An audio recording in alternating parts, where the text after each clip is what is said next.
I'm Linda Cuisine, and I'm 62 years young. Hi, I'm Jill Kirkwood, and I just turned 59. And we are the 60s Chicks. Well, before we begin, I want to celebrate the birthday of my beloved friend here, who will almost be an official 60s Chick next year. Next year. Don't rush it. In the meantime, happy birthday. Thank you so much. I love you. I love you too. And thank you to all of you with your birthday wishes that are fun and awesome. I love all of you as well. So, cheers. Cheers. Anyway, Jill, I think we need to get liquored up because what are we talking about today? Lubrication. And not about your car's lubrication. We are talking about vaginal lubrication. Yes. The dreaded dry vag. To have or not to have is the question. Not to have. And not to have would be the answer. How are you doing in that department? I'm doing fine and dandy. Yeah. And you? Fine and dandy, but there are things that make it dandier.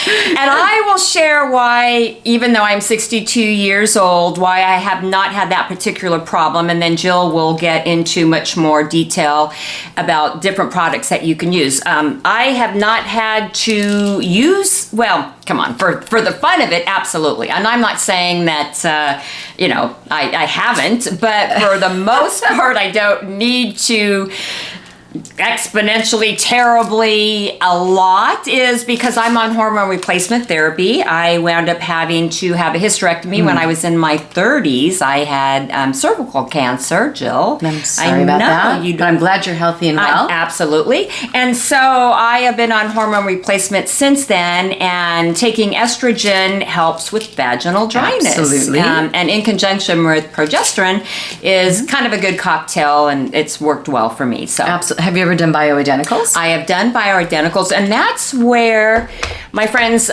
it's compounded specifically for you, and it's usually then in a cream. The testosterone was oil drops. It was funny though, Jill, when I was taking the testosterone, it says, do not put it on somewhere you do not want hair to grow. I was going to talk to you about that beard.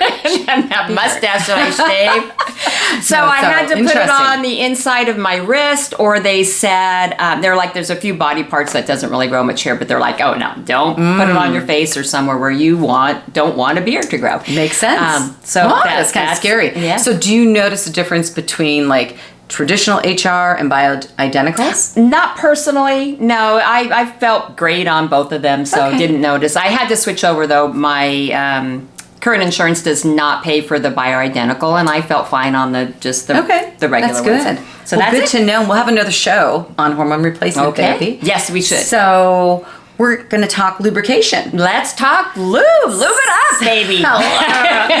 So all of us as women have, even our 20s, times that we're not producing as much lubrication. It can be stress related, hormone related. But as you get older and the years go by and your estrogen levels change and your hormone levels change, so does your ability to produce natural lubrication, and the vaginal walls can also thin out. So the main purpose of wanting lubrication is to decrease friction, because if it's dry, it can cause vaginal tears, irritation, and that can lead to what?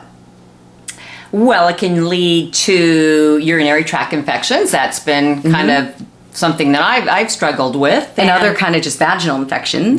Yes. So we have over-the-counter options. So there are 3 types. Water-based. Ta-da! I am a fan of water-based because it is easy to clean. It's not going to linger around. The problem is it can dry out quickly. And so during your interaction, you may need to reapply, but make that fun. And then have your partner do it for you. Woo-hoo. And then we have silicone-based. It's a little more slippery, gives a little more glide. It's pretty. Yeah, it's very slippery. This one is not scented. No, don't. And it's not. No, there was a bunch of She's flavor. tasting it now. There were There flavor are. choices. This one is not one, however. No. So silicone, by the way, can interfere if you use sex toys. It can actually break down the material of the sex toys. We'll put some links below that explain that. So your vaginal area, your vagina, it has its own microbiome. Just like we have a gut microbiome, it has its own microbiome that is prone to yeast and bacteria, and those can overgrow. It's also got its own pH system. So we want to make sure that anything we're using doesn't interfere with the pH system or cause an overgrowth of yeast or bacteria. So that would be bad to get any kind of infection. So would be bad. Would be very bad. So then the other options are natural, plant-based, in your kitchen, grabbing the coconut oil, the olive oil, and those work.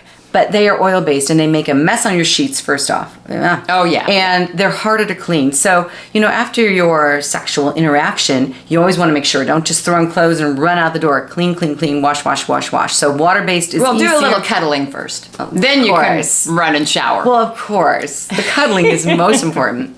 So I am a fan of, I tend to go natural. Like, I have this good, clean love. I know what you're thinking. Sounds boring. Yeah, no.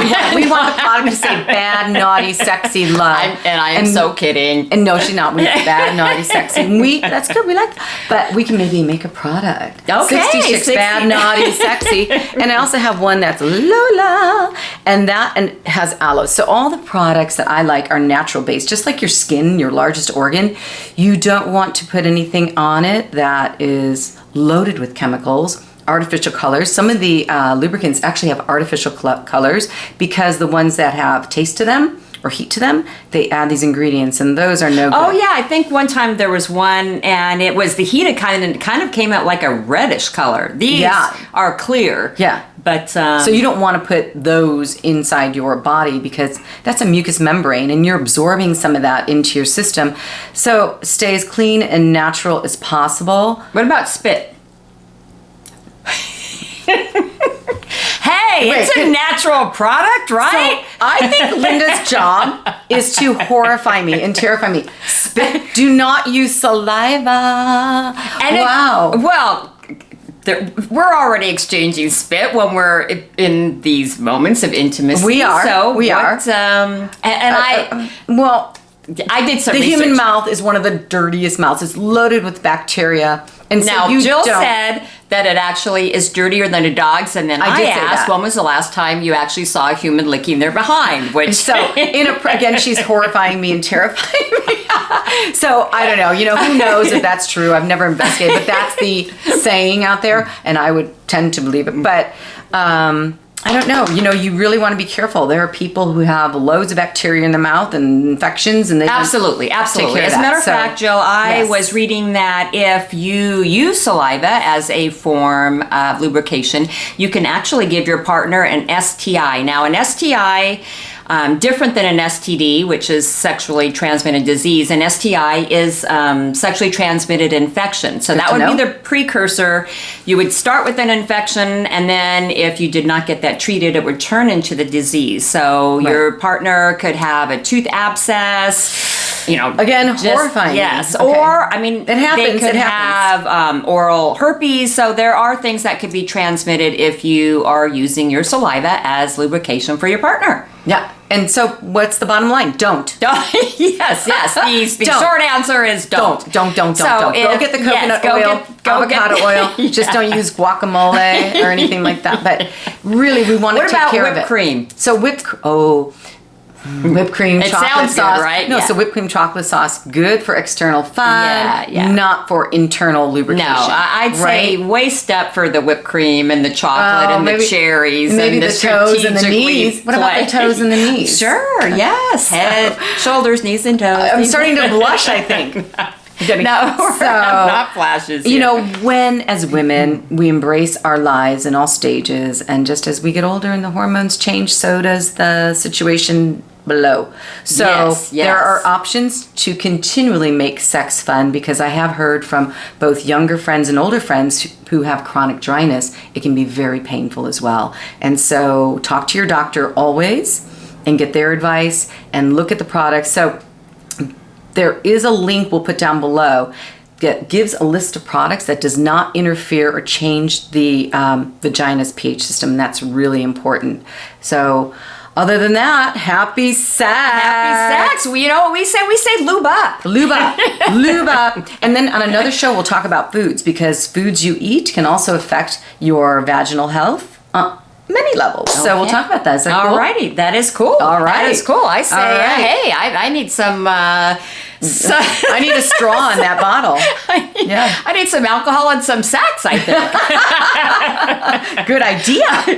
Thank you so much for joining us. Please subscribe, like, comment, and we look forward to seeing you next time. We do. And until then, our motto is wine a little and laugh a lot. Cheers. Thanks for watching. Bye.